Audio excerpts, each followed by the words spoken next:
John Michaels is on the Toyota of Hollywood hotline. I remind you, and John would remind you as well, the best place to get geared up for some college football playoff action is Caneswear in Davie. You're online at caneswear.com. John Michaels hosts mornings on 680 The Fan in Atlanta. You hear him nationally on ESPN Radio. Grew up in South Florida. He is a Hurricane through and through. Named his son Kane. That's how much this dude loves the Miami Hurricanes. So tell me, John, your reaction. I texted you right after, but what was your reaction? You see the University of Miami logo pop up on ESPN as they're doing the college football playoffs reveal yesterday. I don't think any of us expected to see it. I was expecting to see the N and the D. What was your reaction when you saw the UM logo? So you have to back up. So when they put Ohio State at number 2, I said, oh boy, they're not really punishing Ohio State for losing a championship game. So my first thought was this could be bad for us when it comes to Alabama, because Saturday night I thought for sure we were in this thing. I said, man, Bama got boat race. Bama's going to be out of there. It's us and Notre Dame. Then when the Bama logo hits at 9, I text my buddy Mondo down there in South Florida, and I told Mondo, I said, we're blanked. Like literally we're blanked. We're out of here. This is going to be terrible. But I'm sitting there and I look like Heather Dinich. As Heather Dinich was praying that Notre Dame was getting in, I was praying that Miami got in, and I could see the orange hit. And as the orange hit, I jumped. I don't know that I can jump over a phone book right now. Yesterday, I looked like prime damn Dwayne Wade as I came exploding out of my couch, and there was a lot of let's plank and go as loud as humanly possible. And about the time I said that, I see my son Kane come sprinting downstairs. Dad, we're in the playoffs, and we hugged. And I think I got almost as many text messages as Mario Cristobal did. Awesome feeling. It's one of the coolest feelings I've felt in a long time when it comes to this program. You know why? All of these years, 20 years, you guys want to crack your jokes and Miami's mediocre and we're irrelevant and this, that, and the other. Guess what? Irrelevant my rear end. We're in the playoffs, and we're coming to take some people's damn lunch money. And John, and you ended up on the good, Canes ended up on the good side of this. But all the Notre Dame and a lot of people saying, what sense does that make? BYU loses, and now UM gets better than Notre Dame? They weren't playing. Like, what sense does it make when they did rank them yesterday? There was none, Channing. This goes back to the committee being hypocrites the entire way along. And I write this down because this time next year, if Miami's in the same situation, I'm not going to react the same way week by week, because what they're telling me right now, it's a made-for-TV show, to be honest with you. That's where it's at.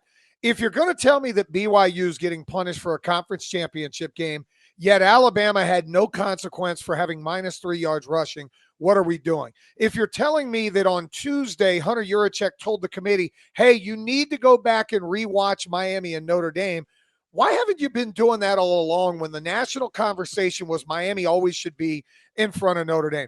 I hate to say this because I can't stand Notre Dame. Notre Dame got screwed yesterday. Notre Dame looks like a playoff team. Alabama looks like a sacrificial lamb that they're putting in based on that SEC patch, and Bear Bryant, may he rest in peace, and maybe they thought Nick Saban was coming back to coach. I thought it was stupid the way they went about it. I'm just glad for the first time in 20 years it worked out our damn way. John, how much do we have to thank our old friend Manny Diaz for ironically winning an ACC title before Mario Cristobal even gets to one, but campaigning for the U prior to that game and then taking care of business so that there was no doubt if there was going to be representation from the ACC, it would be the University of Miami. Truthfully, and I had to work that night on ESPN. I was on after ACC game till 2 a.m. So I'm out watching, no dog in the fight, but I was like, man, today has really gone great. And if Duke wins, there's no way they leave an entire conference out. So you know what, Manny? I'm going to take back most of the bad that I said about you. I don't think he was the greatest because, as a matter of fact, he wasn't a good coach at Miami. But what he did this weekend elevates the Canes program more than anything he did in his time at the University of Miami. It is ironic that it probably took Duke beating Virginia to knock the ACC out, maybe to get Miami in. Because truthfully, I think if Virginia's in as the 11 seed, Notre Dame's in as the 10 seed, and they just say, hey, you know, we've evaluated all of this time. Notre Dame's metrics are slightly higher, and we're going to put him in. I don't give a damn how it worked out. Look, it could be the pretty girl at the bar who's told you no all night, and then maybe you cracked a funny joke and she finally says yes, and you're going home with her. We're coming to the prom. We're coming to the prom to steal your woman. We're coming to the prom to maybe take the mom home as well. And Ohio State, we're going to see your ass in 2 weeks or 2 games. We're coming to get you. I'm telling you now, we're coming to get Ohio State. I hope you are right, Matt. What do you make of Notre Dame saying, well, you know what? We're going to quit college football for the next few months then? It's on brand for who they are. They're a bunch of elitist, entitled brats. It's who they are. And again, I feel bad for them because I think they should have been in the game. But what message are you sending your kids in your program that, we didn't get our way. We're going to pack up our ball and go home. Their quarterback's a redshirt freshman. You don't think he could have improved over 15 bowl practices? Yeah, I get it. Jeremiah Love's going to go to the NFL and other places, but how about you show the committee? And they would have played BYU, which would have been perfect. The last 2 teams out playing in that almighty Pop-Tart Bowl. They could have taken a bite of the mascot at the end, but you took your ball and go home. I look at their schedule the next year. They don't play a tough game till November the 7th when we go up there and stomp that ass again next year. I just don't get it. I don't understand the participation trophy generation that we lived in. This is the same group that argued with us for a month about their metrics and their data points and all these little cute things. Yet when it came time to get on the field, you're too chicken blank to do so. You know what? Pack them up, send them home. Nobody wants to see your asses anyway. And John, I know you said you won Ohio State. I don't know if you won Ohio State because them boys were banging, but they're still favored to win the college football playoffs, but Indiana just beat them.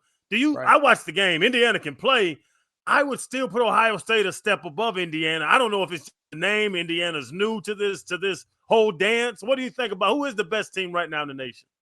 I will tell you, Miami's side of the bracket is murder. I mean, Texas A&M is going to be a tough enough game to go there December 20th and win. Then you have the potential against Ohio State on New Year's Eve. And if you win that, you're probably playing Georgia, who I think is the best team in the country right now. It just feels like Kirby Smart's team's ascending. But I agree with you, Crowder. Watching that game, and I had that one on with the Duke game kind of off to the side. You look at that, and Ohio State has a 4th and 1 where the quarterback should have got the first down and his knee hits the ground. Their kicker looked like he was one of those Dr. Pepper challenge kids from 10 years ago, or somebody that's sitting there with Pat McAfee and he shanks a 27-yarder to the left. I think if Ohio State and Indiana play 10 times, Ohio State probably wins 7 of them. So, but no, I want all that smoke. I want every bit of that smoke. We owe them for 20 some odd years. I should have an 02 tattooed right here for our 6th national championship. How about we get the 6th national championship in 25, and along the way, you take care of the Ohio State. Their wine and cheese crowd. And then, John, to us. And then, I mean, talk about poetic. You beat Ohio State, and then Carson Beck revenge game against Georgia for the playoff semifinal to clinch your way into the college football playoff national championship game. I know you said it's murder's row, but there is no better path. Like, if you're actually going to do it, right. if the Canes are going to go to the championship game and then win the championship game, there is no more satisfying path than, I mean, Texas A&M, the loser yell leaders or whatever. Like, that's just always fun to beat them. But Ohio State and then Georgia for Carson Beck, there is no better path. Well, then add Oregon in the national championship game, so Mario can go back and play his whole team. I mean, it would be perfect. First of all, if Miami, and the cart is being put way in front of the horse. Whatever. You think? Come on. If we somehow make it to play Georgia, I'm going to have to come move with you guys because they are going to want to run me out. I was just thinking that. How could you possibly do a morning show in Atlanta when you are going to be so unabashedly pro Canes? They will run you out of town. That's fine. You know what? They sell the same things to me as they sell to them. Come try to run me out if you want to, because I'm going to be wearing my colors loud and proud. I ordered more stuff from Canes Wear today. As if the $800-900 that I spent earlier this year on new Miami gear wasn't enough. I said, dude, we got to get ready for the playoffs. You're not going to be able to show your face at the varsity. I don't do anyway because hot dogs are a useless food. So there's no need for any of that. I will say this, like, all jokes aside, Miami is built to win a national championship. I hate to say that losses during the middle of the year may have saved the trajectory of the program. As mad as we were after Louisville and as pissed off as I was after SMU, I know I came on these airwaves and probably said some stuff that I shouldn't have. But it got the team to open up the offense. It got them to say, hey, A-gap for life isn't working. We got to find ways to get the ball into our playmakers' hands, get Malachi Toney a touch in the backfield, put him in the wildcat, whatever it may be. Our lines of scrimmage, and I'm going to look in the camera really close, are better than anybody else in the country. We have the best offensive line in this group, and I heard the Texas A&M guy, and I don't know if that was AI or not, saying they could handle Reuben Bain. Good luck, bro. I'm just going to tell you now, good luck, because he ain't the only dog we got on that defensive line. And if those lines come to play and Carson Beck just plays like he has the last month, Miami can win the national title, and I'm not saying that just as a Miami fan. I mean, Crowder, Solana, Jimmy, Oh, you hearing this guy talk? Because John Michaels, he calls it both ways. He doesn't just brag for the sake of bragging. He's hard on them when they deserve to be castigated. This dude's telling you they're built for this.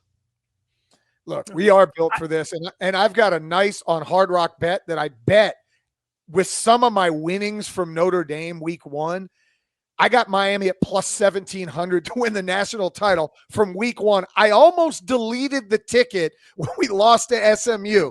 I just looked on my app the other day. It's still there. I'd like to cast that bad boy.